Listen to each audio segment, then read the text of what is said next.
Hello दोस्तों, स्वागत करती हूँ कमला मौर्य के चैनल पर आप सभी का।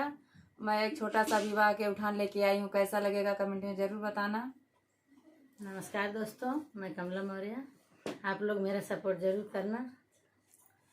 अरे सूरज उगला चटकोर रे लालनवा, अरे सूरज उगला चटकोर रे लालनवा, अपन पापा होते सुगर भर ढूढ़ते, सुगर भर ढूढ़ते, अरे पीती पापा ढूढ़ल दुआरे लालनवा, अरे पीती पापा ढूढ़ले दुआरे लालनवा, अरे सूरज उगला चटकोर रे लालनवा, अरे सूरज उगला चटकोर रे लालनवा, अपन चाचा होते सुगर भर ढूढ़ते, सुगर भर ढूढ़ते, अरे बीती चाचा ढूढ़ल